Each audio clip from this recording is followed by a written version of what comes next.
Assalamualaikum warahmatullahi wabarakatuh. Waalaikumsalam.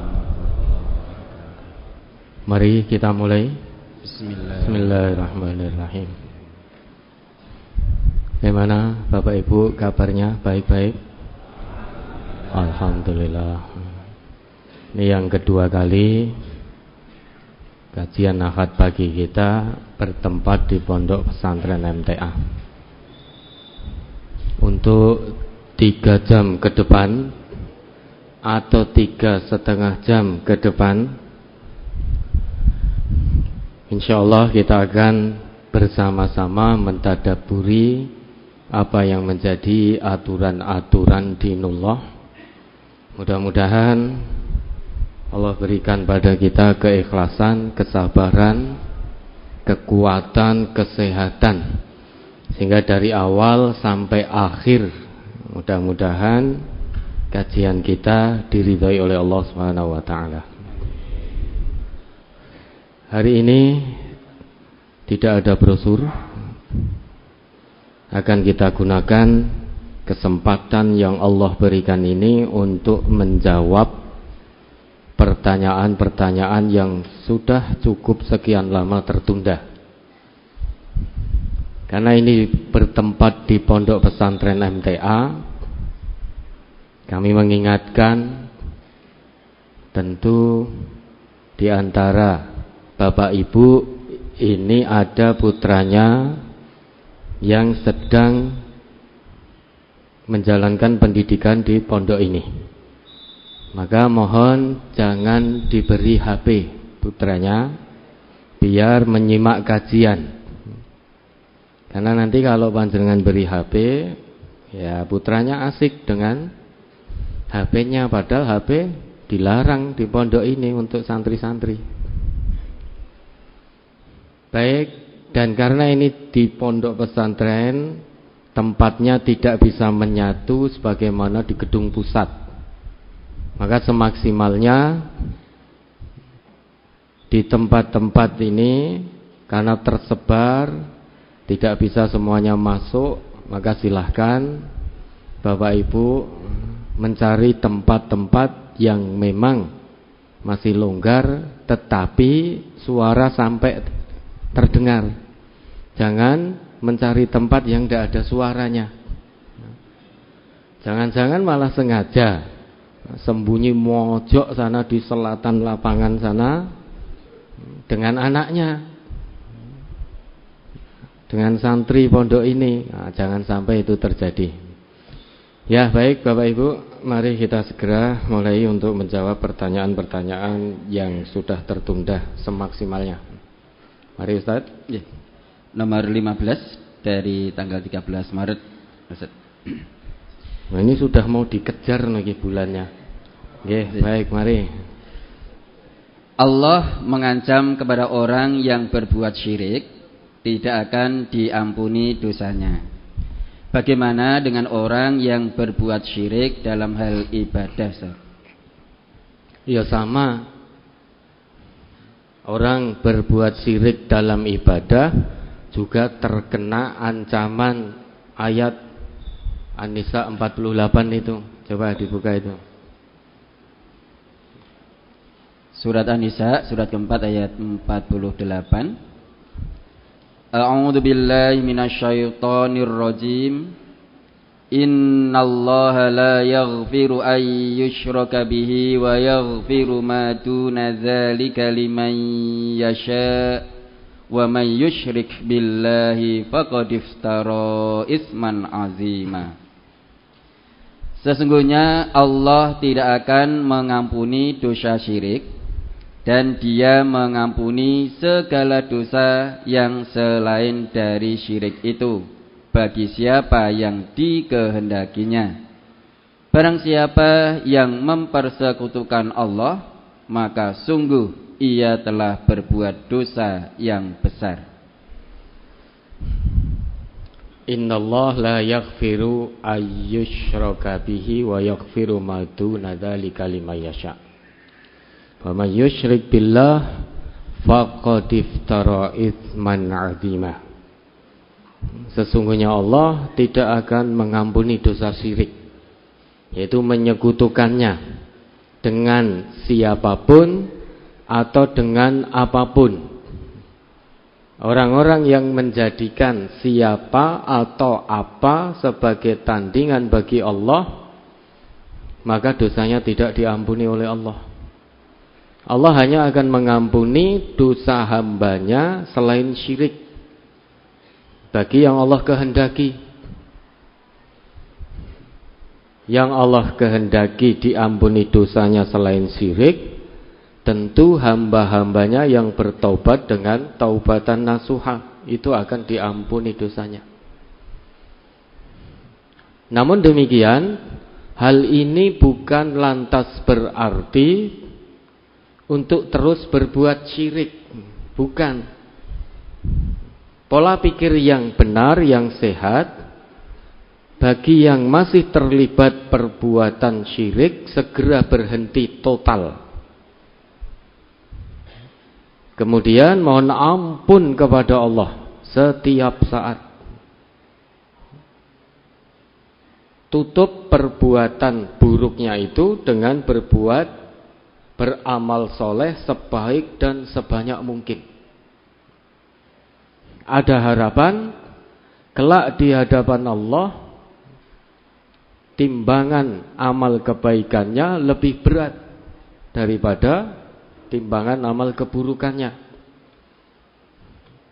Dengan catatan berhenti total, mohon ampun kepada Allah, kemudian iringi perbuatan buruk yang dulu pernah dilakukan dengan amal soleh sebaik dan sebanyak mungkin. Terkadang kita pun tanpa hati-hati, tanpa disadari, mungkin juga berulang kali atau pernah berbuat syirik. Karena syirik itu kalau dalam Al-Quran tidak hanya menyembah berhala-berhala, patung-patung, pohon, matahari dan lain sebagainya. Itu syirik akbar, syirik yang besar. Namun di dalam Al-Quran setidaknya disebutkan orang yang berlaku syirik itu, dia syirik secara nyata, menyembah selain Allah. Itu yang pertama. Yang kedua, berlaku syirik dalam bahasa Al-Quran disebut andad. Ini sudah berulang kali kita jelaskan. Dia tetap menyembah Allah, namun menjadikan segala sesuatu sebagai tandingan bagi Allah tanpa dia sadari. Dalam hal ini Ibnu Abbas memberikan pemahaman beliau terkait dengan andad, memberikan definisi tentang andad. Ibnu Abbas, beliau mengatakan bahwa andad itu akhfa min dabibin namal ala sofati sauda fi dhulumatil lail. Yang namanya andad menyekutukan Allah dengan sesuatu, ini perbuatan yang sangat-sangat samar. Seringkali pelakunya tidak sadar. Saking samarnya, dikatakan oleh Ibnu Abbas, dia lebih samar daripada seekor semut yang merayap di atas batu hitam di tengah malam yang gelap gulita. Semut ini tentu tidak akan terlihat oleh kasat mata, namun andad lebih samar daripada itu. Ka'ayyakular rajul laulaya la'adanal lusus al-barihah. Seperti seseorang mengatakan, jika bukan karena aku, niscaya tempat kita semalam disatroni oleh maling. Sehingga dia menjadikan dirinya tandingan bagi Allah. Seolah-olah Pencuri tidak masuk pada malam itu karena yang menjaga dia. Dia melupakan Allah. Sama, kita seringkali tidak sadar. Kalau bukan karena aku, niscaya pekerjaan ini akan terbengkalai. Kalau bukan karena aku, niscaya perusahaan ini tidak maju. Kalau bukan karena kepandaianku, niscaya hutang-hutang ini tidak akan terselesaikan. Dan lain sebagainya, dan lain sebagainya. Samar sekali ini. Maka kita hati-hati. Di samping itu ada bentuk kesyirikan yang berikutnya yang disebutkan dalam Al-Quran, yaitu arbab. Arbab itu bukan berarti orang tidak menyembah Allah. Mereka tetap menyembah Allah. Tetapi selain menyembah Allah, juga menyembah orang-orang yang dianggap alim di tengah-tengah mereka.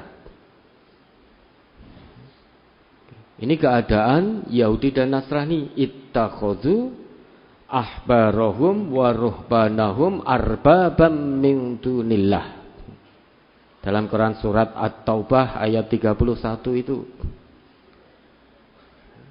Mereka menjadikan orang-orang alim mereka, yaitu Yahudi, dan pendeta-pendeta mereka, yaitu Nasrani, arbabam min dunillah, Tuhan-Tuhan selain Allah. Kalau kita tarik ayat ini kepada kita tetap menyembah Allah. Namun hati-hati, jika sampai kita menjadikan orang-orang alim di tengah-tengah kita sebagai Tuhan, maka kita telah berlaku arbab. Dulu Uday bin Hatim ketika masuk Islam datang kepada Nabi, dan Nabi membacakan ayat ini. Uday bin Hatim bertanya, "Ya Rasulullah, innahum lam ya'buduhum." Mereka itu tidak menyembah orang-orang alimnya. Dijawab oleh Nabi, "Bala." Mereka itu menyembah orang-orang alim mereka. Tandanya apa? Tandanya harramu alaihimul halal wa ahallu alaihimul haram fattaba'uhum fadzalika ibadatuhum iyyahum. Kalau orang alim mereka mengharamkan apa yang Allah halalkan, mereka menghalalkan apa yang Allah haramkan, orang-orang awamnya lantas mengikuti dengan membabi buta. Kata Nabi, fadzalika ibadatuhum iyyahum. Inilah bentuk penyembahan mereka terhadap orang-orang alim. Karena agama ini dari Allah. Allah punya aturannya. Untuk menjelaskan aturan-aturan agama Allah ini, Allah turunkan kitab suci. Allah utus Rasulnya. Maka jika yang disampaikan oleh seseorang itu sesuai dengan Quran dan Sunnah dalam konteks kita, itu yang kita ikuti. Sekalipun dia tidak pakai kupluk, songkok, nggak pakai baju koko, nggak pakai gamis, nggak pakai surban. Namun sekalipun yang menyampaikan secara tata lahir mengenakan simbol-simbol seorang muslim, jika yang disampaikan tidak sesuai dengan Al-Quran dan Sunnah, jangan diikuti. Kalau kita mengikuti secara membabi buta, Nanti jika ada orang yang menyampaikan ayat dan sunnah, akan ditolak karena tidak sesuai dengan pemahaman yang dia terima dari orang-orang alimnya. Sehingga muncul sentimen golongan, muncul asabiyah, fanatisme golongan. Sehingga bukan Quran dan sunnah lagi yang menjadi pedoman, namun perkataan orang-orang yang dianggap alim. Makanya dalam menjalankan Islam ini kita diberi nasihat, unzuru ila ma qala wa la tanzuru ila man qala. Lihat apa yang dikatakan, jangan lihat siapa yang mengatakan. Kemudian bentuk kesyirikan berikutnya disebutkan oleh Al-Quran saat kita mengikuti at-tawaghit atau toghut. Coba dibaca ayatnya. Al-Baqarah 256.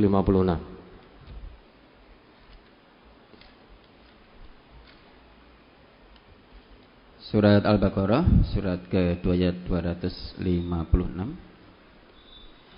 La ikraha fid-din qad tabayyana ar-rusydu minal ghayy faman yakfur bit-taghuti wa yu'min billahi faqad istamsaka bil 'urwatil wusqa lan fisama laha wallahu sami'un 'alim.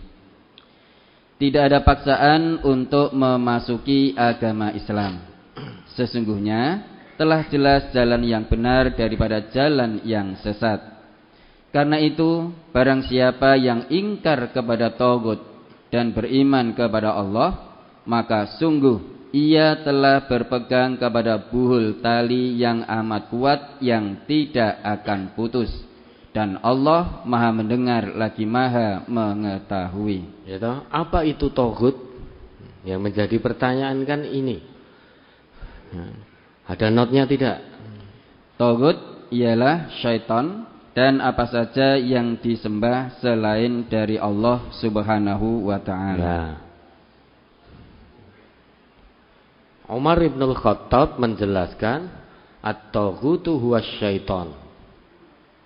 Taghut adalah syaitan. Maka orang-orang yang telah menyatakan dirinya beriman kepada Allah, jangan mengikuti bujuk rayu setan. Karena jika dia mengikuti bujuk rayu setan, dia akan tersesat dari jalan Allah.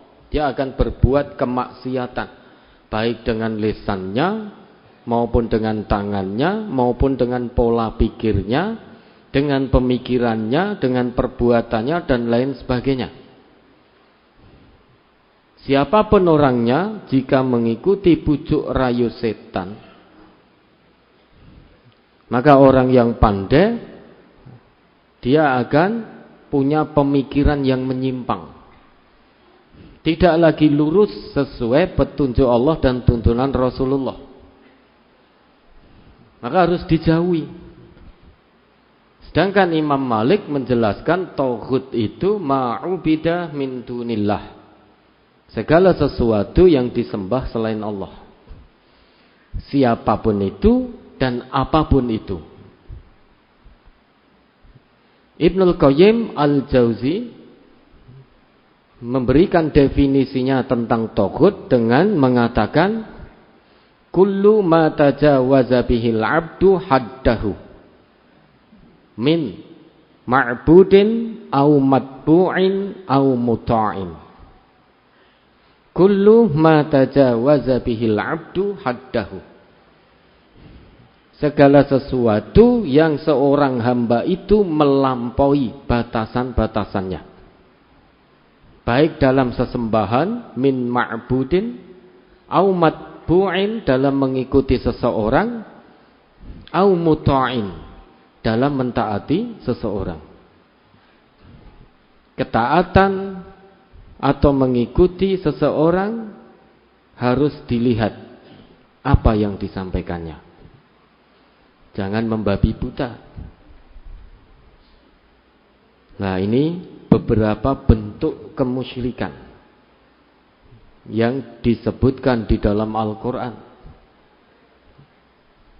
Dan kalau kita tidak hati-hati, terkadang mengerjakan kesyirikan ini tanpa sadar, karena sombong dengan pangkatnya, dengan kekuasaannya, karena sombong dengan harta kekayaannya, sombong dengan ilmunya, tanpa sadar mengatakan aku sopo iki kok bisa jalan baik, siapa pemimpinnya? Aku.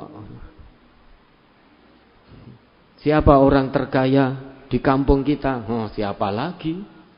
Mosok ndadak tak dudohne. Sudah ini menjadikan dirinya sebagai tandingan bagi Allah. Nah, baik dalam muamalah maupun dalam ibadah, kalau itu mengandung kesyirikan, maka itu dilaknat oleh Allah. Ya, ada lagi.